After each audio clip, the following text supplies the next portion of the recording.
Hello. How's it going? The Reds are up 2-0, so that's good. So I was shopping the other day, and I saw this shirt, and I took a picture of it because I thought it was bananas.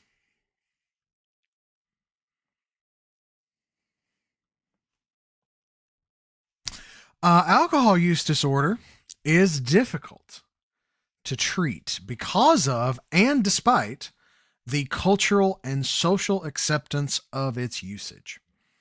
The hardest substance to stop, decrease, wean off of, be done with is nicotine. The second, you could argue, is alcohol. And there's a variety of reasons for that. But the biggest reason is because alcohol is kind of socially and culturally acceptable. It's something to where, like, I'm sure your friends have said something to the effect of, well, I'm drinking again. I must be an alcoholic. Ha ha ha ha ha. And we have a big joke about it. But, like, that is actually a thing for people. Like, there could be people struggling with alcohol use disorder. And they're joking about it, but bruh, no, for real. You might actually have a problem with alcohol. But we don't want to talk about that because that's uncomfortable. But it actually could be more of a thing than you realize. The other thing is you see alcohol everywhere, right? It's part of what we're going to, I think that's your discussion board for this week, is actually notice how many different areas that you see alcohol and just depictions of it. It could be, when you go to a restaurant, right? You're out to a family restaurant, you go out to a nice, classy place like Applebee's, and the first thing they ask you is, what do you want to drink? And oftentimes it isn't, do you want a soda? It's, what are you drinking? Because restaurants make their biggest profit off of alcohol. So, like, alcohol, it is just something that is cultural. Now, again, as we talked about the first couple of weeks, it's not saying alcohol is bad from a morality thing, from a health thing. Yes, there's no great thing with no benefits for alcohol. It's all bad health wise. But, you know, people are going to use it, you know. Eating heavily fatty foods is bad for us. We still do it. Eating sugar's really bad for us. And yet we still consume it. So, like, it's going to happen. How do we meet people in that space if they're struggling with it and they're ready to make a treatment, ready to make a change for treatment? Okay. So here's what we see. Alongside tobacco, I mean, it's seen as a culturally accepted drug. It is pretty ubiquitous in all facets of life. We're going to celebrate. Let's have a drink. We're sad. Let's have a drink. We want to, go out to the movies and have a good time. Let's have a drink. We want to go to a show. We're going to get a drink beforehand. Um, Drinking is alcohol is, I mean, you go into a restaurant and they have all of these bottles set up very prettily with the lighting and everything to sort of be like, hey, come drink. It's a thing, right? So $486 million was spent on alcohol advertising in the United States. That's crazy. Kentucky specifically has a financial interest in alcohol. I mean, I am a born and bred Kentuckian. I have bourbon in my blood because of that. And so 8.6 billion with a B dollars annually from the distilling industry. $8.6 billion. It is part of Kentucky's like DNA, right? Is bourbon, is whiskey, is spirits. I mean, there's a lot of distilleries that will do vodka as well, or gin. But we got microbreweries, we've got local like there's just all sorts of things that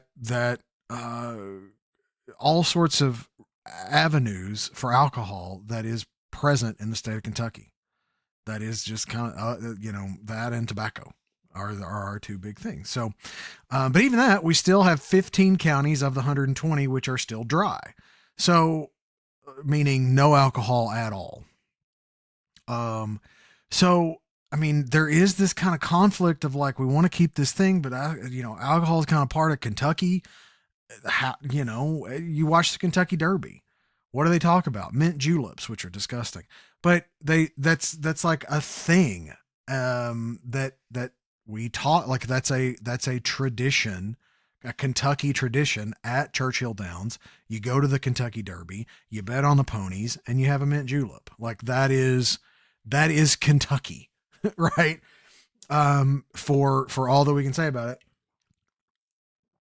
that is Kentucky. And I mean, if you go to your alcohol liquor stores, you'll see Kentucky bourbon, Kentucky distilled bourbon. Woodford Reserve is the big one. But Jim Beam is another big one. Four Roses. There are all of these different bourbons that are distilled in Kentucky. Evan Williams, like there's so many of them because again, that is part of Kentucky. Right. And so, we really see it a lot. And they talk about, what we don't see though is according to the CDC, alcohol accounted for 95,000 deaths each year between the years of 2011, 2015. Right. So what we see, party, great for industry. Taylor Swift's getting hammered. Like, it's great. Have a good time. Got a party. How many songs about drinking are there out there? Like, just everybody at the bar getting tipsy. That it's just such a big thing. And yet here's this other stuff. 4 out of 5 of those deaths were in the range of 35 and older. Alcohol-related illnesses were nearly doubled in the age range of 65 plus as compared to their 20 to 35-year-old counterparts. Approximately one half of alcohol attributable deaths were caused by a chronic condition of alcohol use. But acute alcohol attributed deaths, all of which were caused by binge drinking, accounted for the majority of the years per life lost from excessive drinking.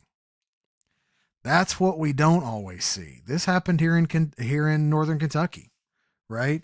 This is a cirrhotic liver. This is somebody who is severely jaundiced. They turn yellow. They look like a Simpsons character. But this is jaundice from excessive drinking. Okay? So, like, it's bad. According to the NIH, alcohol-related emergency department visits increased 47% between 2006 and 2014. We don't have updated data yet, which translates to an average annual increase of 210,000 alcohol-related emergency room visits. In 2015, alcohol-impaired driving fatalities accounted for 29% of overall driving fatalities were alcohol-related. That's wild. And those are the things that we don't see. They don't put that out there. Like you go to a gas station now, and the thing with cigarettes is that cigarettes are like the RJ Reynolds company. They have to put on like a place that sells cigarettes has to put this is shown to cause cancer. Like this is shown to be bad for your health. Like that is now part of a requirement. If you sell cigarettes, they have to put on the door, this is going to kill you, or this probably will kill you. That's not the same for alcohol, right? But it is something that is very real. Okay. I don't know why this looks the way that it does. I've tried 47 different ways to make it look like everything else, but it just doesn't. So how do we determine if somebody struggles with alcohol use disorder? How do we determine where someone is at, or if it's diagnosable? Okay. So this is the DSM-5. These are the criteria that we have to diagnose somebody with alcohol use disorder. Further, this is how, if you take my 450 class, we'll go deeper into this, but this is how we diagnose people if they have a substance use disorder in general, but we're here specifically talking about alcohol. So that's what we're going to talk about. So we don't have a differentiation between alcohol abuse and alcohol dependence. There is not that thing anymore. In the DSM-4, and 3, they had a separate thing for abuse and dependence. We don't have that anymore. Because in what we use to diagnose now, the DSM-5, it's all just one thing, substance use disorder. Okay. So, we'll go through these quickly. Alcohol is taken in larger amounts or over a longer period of time than intended. there's a persistent desire or unsuccessful efforts to cut down on alcohol use. So I've tried to quit and I can't. A great deal of time is spent in activities necessary to obtain alcohol. So I'm going to the liquor store a lot. I'm just drinking a lot. This is like a lot of time that I'm marking out for drinking, or I've got hangovers all the time, and I gotta figure out what to do with that. And it's just really I'm just really having a hard time recovering from these effects. Cravings or strong desires to use alcohol, so just chronic thoughts and cravings and wanting to use. Failure to fulfill major role obligations at work, school, or home. So like I'm drunk all the time, so I can't be an effective parent. I'm missing work a lot because of my drinking. I'm not able to take care of the things. I'm not able to do my schoolwork because I'm drinking so much. Continued alcohol despite having persistent or recurrent social or interpersonal problems caused or exacerbated by the effects of alcohol. My significant other is really getting onto me because of my drinking, and we're fighting all the time. And I'm still just going to keep drinking, even though I know that it's the main cause of a lot of our problems. Okay. Important social, occupational, recreational activities are given up or reduced because of alcohol use. So I used to go to CrossFit. I used to I was part of the PTA. I was doing all this stuff. I had all these community events. I went to see my friends. But now I'm just going to stay at home and drink all the time. That's the only thing I think about is just drinking. Recurrent alcohol use in situations where it's physically hazardous. So I get behind the wheel of a car. And it's not that I got hit with a DUI. You don't have to get a DUI. It's just I'm getting behind the wheel of a car. Or I had a patient about 10 years ago who worked a warehouse job, and they got really drunk and they used a forklift, and the forklift, they crashed into like those risers at like Costco, where they store all the extra stuff that's not on the floor. They just ran right into it at their warehouse. It was alcohol and opiates, but they were drinking and they were using, and you know obviously physically hazardous. Continued use despite having a persistent or recurrent physical or psychological problem that is likely being caused or exacerbated by alcohol. So this would be somebody that like they know they've got they've got a cirrhotic liver, or they're struggling with jaundice, or they got this, but they're going to still keep using. They're going to still keep drinking. Or they know that they're depressed all the time, and their drinking is a depressant, and it continues to add to their depression, and yet they continue to use the depressant because it helps them feel better, but they know that it's going to make things worse. So these last two do not count if they are receiving treatment with medication assisted treatment. So if they're under the care of a doctor, these don't count. Now, this doesn't really count for alcohol use disorder. We'll get into that more when we talk about stimulants, or medication assisted treatment. So Suboxone and Subutex and those. But this is tolerance. So I need more to get the same effect. So I was drinking 3 beers a night. Now I'm drinking 5 beers. Now I'm drinking 7. Now I'm drinking 12. Or I'm drinking the same amount, but it's not giving me what I want. So I'm just keeping 3, but I'm not getting the same amount, the same effect. And then withdrawal or taking alcohol to relieve withdrawal. So I'm having to keep drinking in order to not feel the effects of withdrawal, or I just experience withdrawal in general. Okay. So all of this, like I said, is considered alcohol use disorder, and 2 to 3 symptoms is mild, 4 to 5 symptoms is moderate, and 6+ symptoms is severe. Okay. So that's how we look at that. So a few gender differences to track. So overall, men are more likely to consume alcohol to excess than females. So men will drink more and oftentimes to excess than females more often.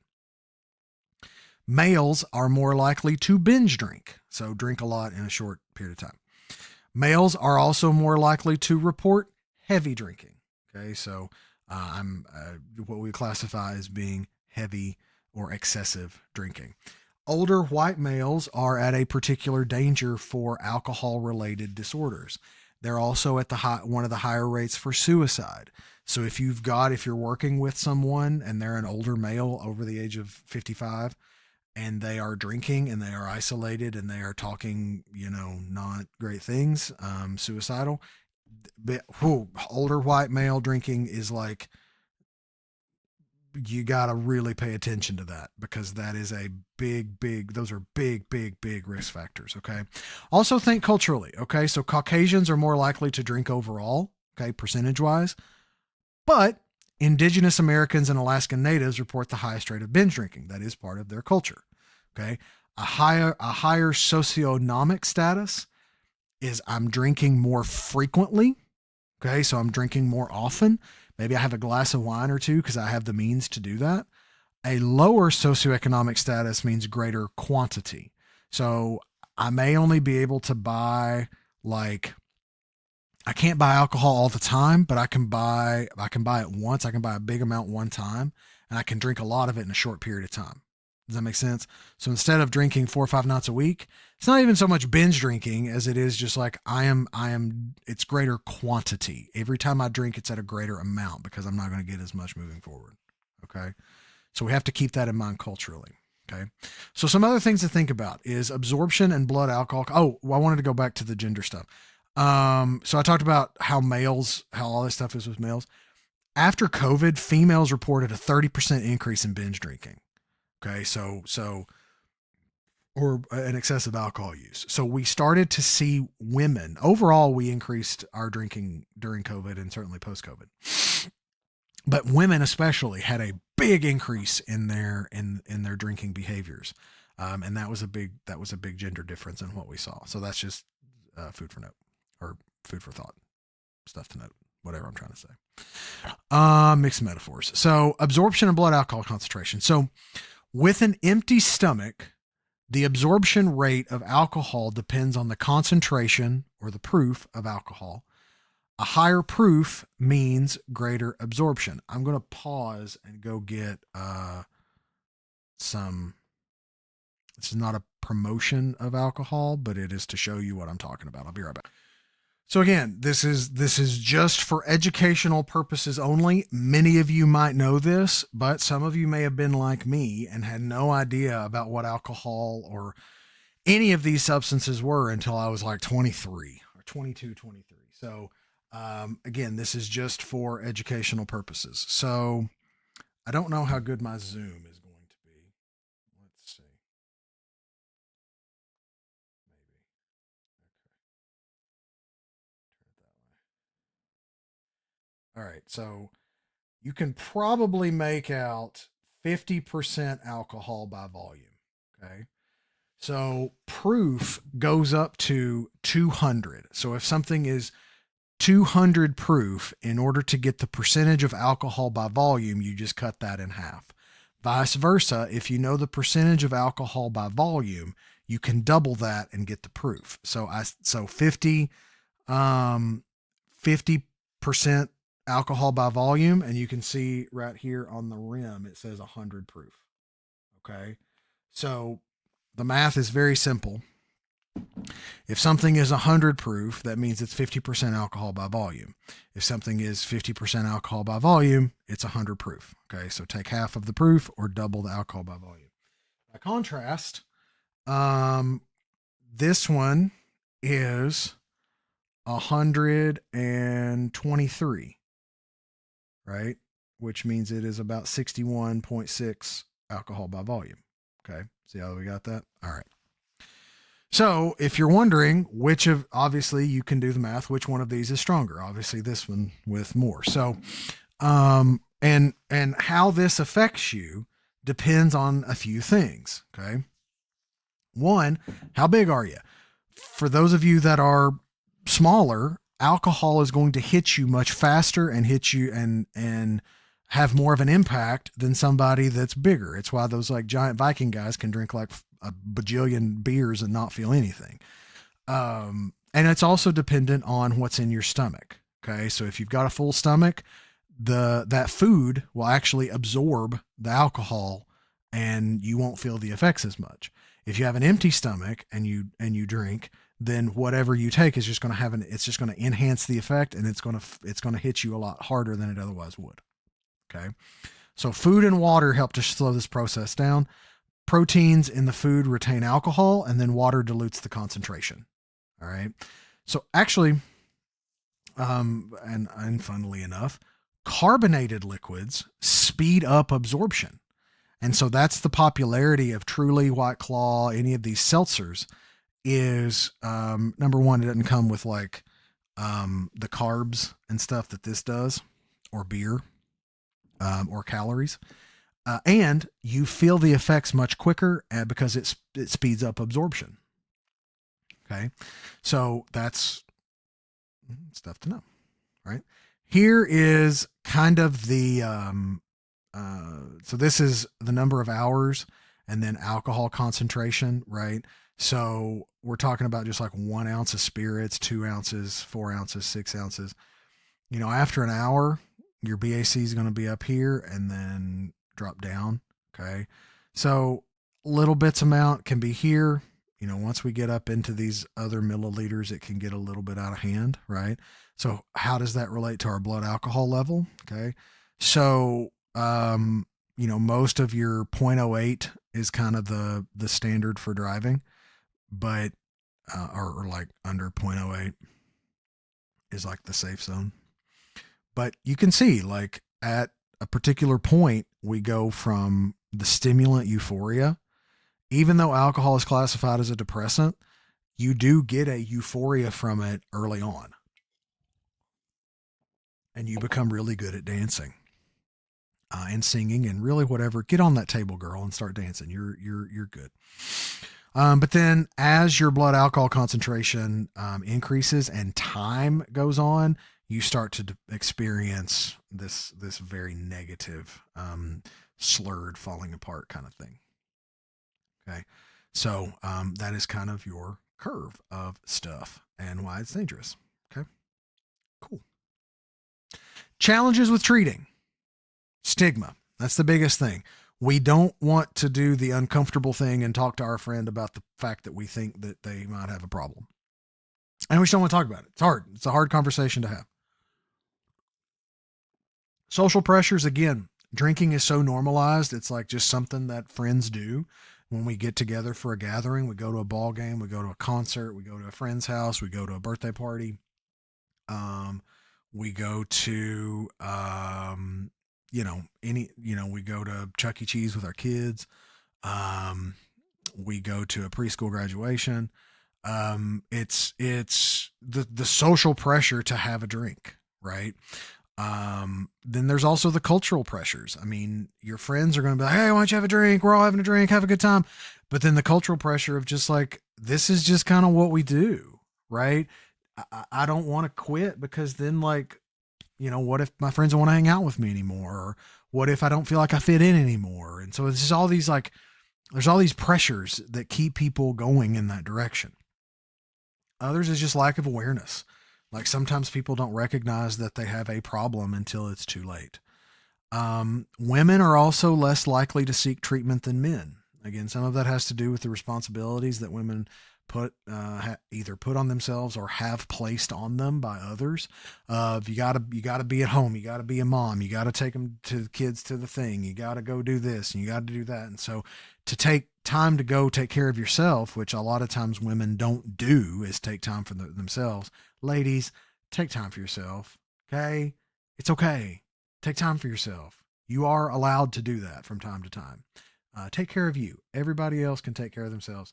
You take care of you sometimes. But there is like, I don't want to take care of myself, or I can't take care of myself because so many other people need me. And then also just straight up denial. Like, I don't have a problem, right? I don't have a problem. I can handle it. I can get over this. I can stop drinking anytime I want. I've heard that all the time. Just straight out, I don't have a problem. Okay. So those are some of the challenges to really kind of work then. We'll talk about that later on. We talk about treatment. Okay. Here are a few dangers or medical conditions associated with alcohol use disorder. So delirium tremens, or DTs, tend to happen after someone has been drinking for a long time. Their hands start to kind of shake like this. They can get a little bit shaky. Some of that is a little bit of withdrawal. Other times it's just, I need alcohol in order to calm my nerves. That's what this is, right? Is to settle down. Cirrhosis of the liver, which we talked about. That's this thing down here. Wernicke-Korsakoff syndrome. So we have a couple of areas of our brain that are responsible for language and how we interpret stuff. So Broca's area is actually where your speech is formed. Okay. And then the Wernicke's area is actually the comprehension of speech. So Wernicke's-Korsakoff syndrome is otherwise known as Wernicke-Korsakoff encephalopathy. Say that 3 times fast. And so the Wernicke's area after excessive drinking gets damaged to the point that their Broca's area still works, so they can still form speech, but the things that they say don't make any sense and are unintelligible. And you'll have a conversation with them and they'll be talking to you with normal expression, normal, like, you know, motor function, that kind of stuff, but it's not, and it's kind of nice,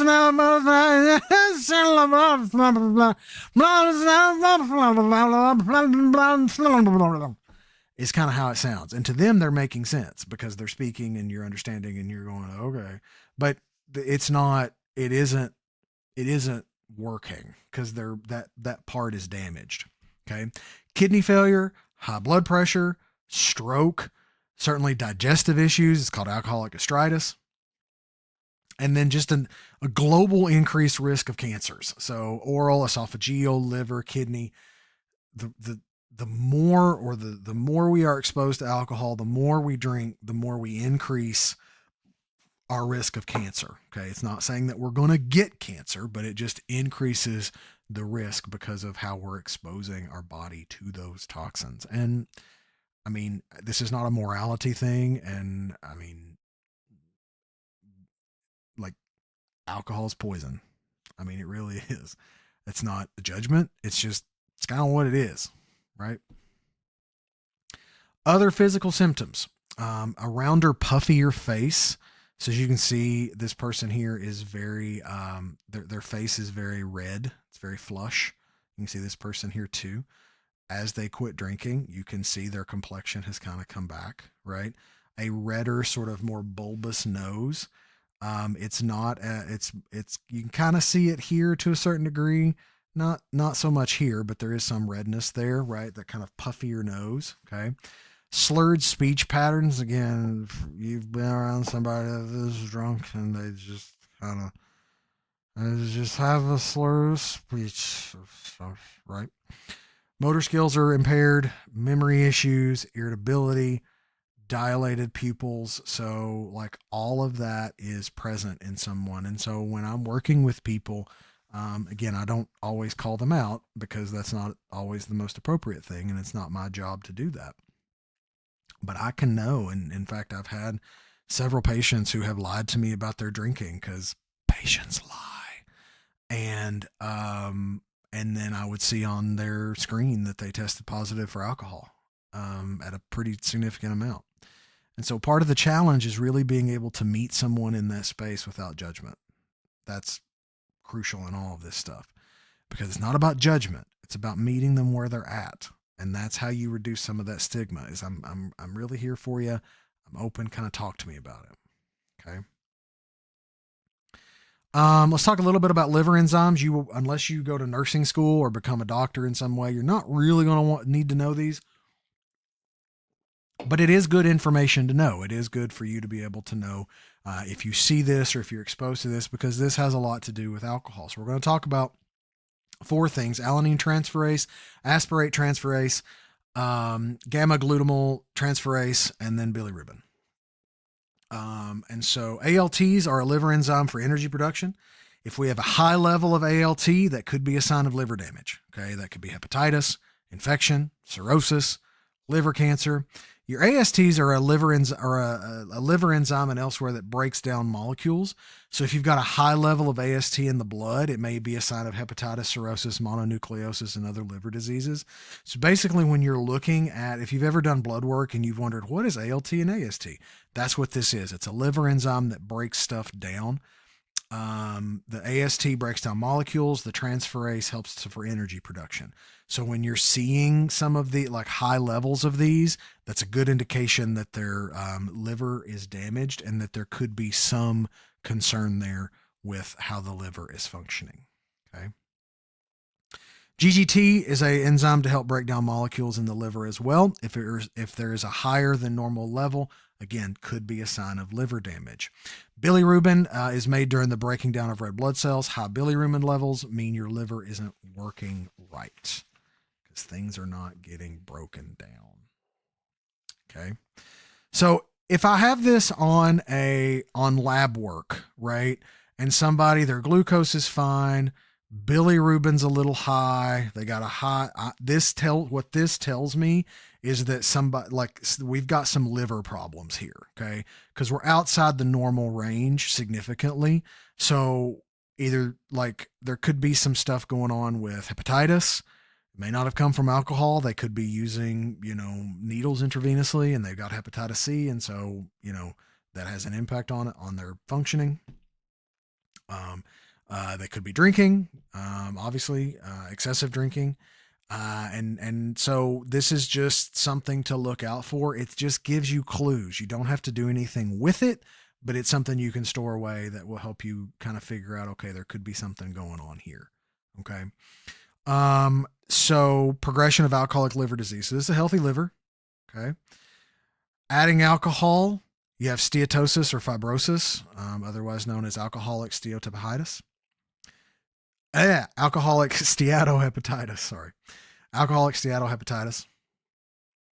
Add more alcohol over time, you get a cirrhotic liver.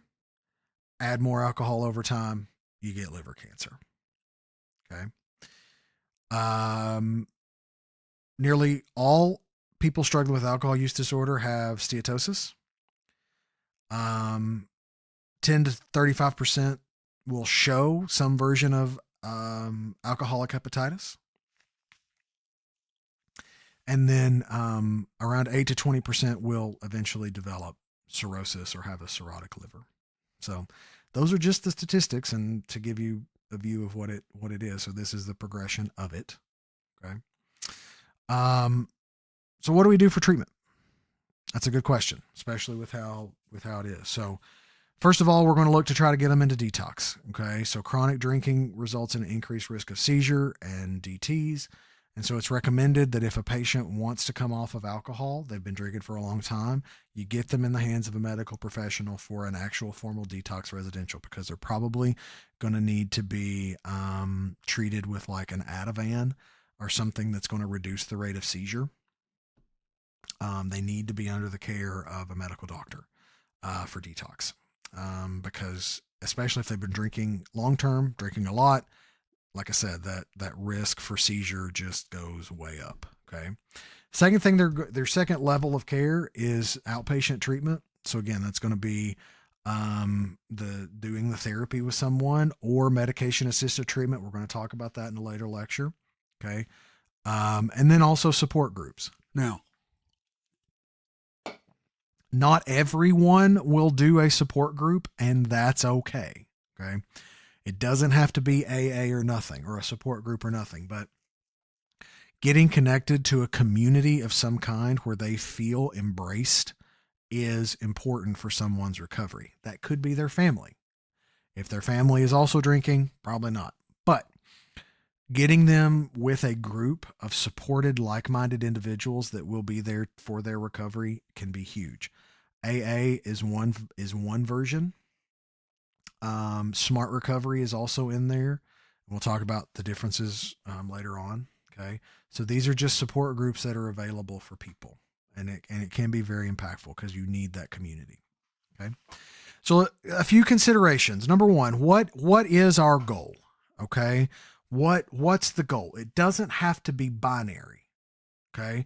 So if somebody is drinking 18 beers a day and you're going to ask them to go to 0, that's hard. And so you could work with them on stepping down. That's a goal. You could also go to moderation. That is also a goal. It doesn't have to be binary. All right. Moderation is a treatment goal to learn how to manage it. Going from daily drinking to once per week can be a treatment goal. I mean, that is something that is realistic. It doesn't have to be all or nothing. You can help somebody step down, and I mean, I've worked with several individuals who went from drinking anytime there was a party, anytime there was a thing, they're drinking all the time, to now they don't drink all the time, but there are special occasions where they will have a drink, but they're able to limit it. Okay. Be careful with countertransference. And what I mean by that is if you have struggled with alcohol use disorder, or if someone in your family has and there's still some unresolved wounds there, there is a tendency for people to kind of work on their own stuff or treat someone that they're working with as whoever that person is.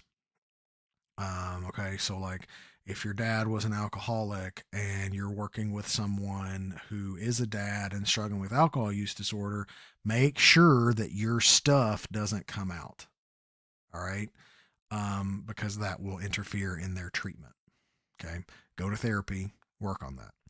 And remember, baby steps are steps. Okay, we want people to kind of get running and find recovery and whatever, but everybody is going to take their own path to get to recovery, and that's okay. Going from drinking 18 beers a night to 17 beers a night is baby steps, and let's celebrate that. Having a day of sobriety, having 6 hours of sobriety is a major accomplishment, and let's celebrate that. Baby steps are steps. Okay.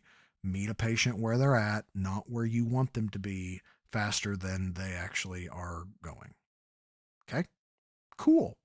That's all this week. I hope you have a great week. I'm going to go to Denver and watch the Bengals get car killed. So that should be fun. But I'll be back next week and we'll talk more. As always, Canadian geese are definitive proof that evil exists. Live mahalo. I'll see you next time. Bye.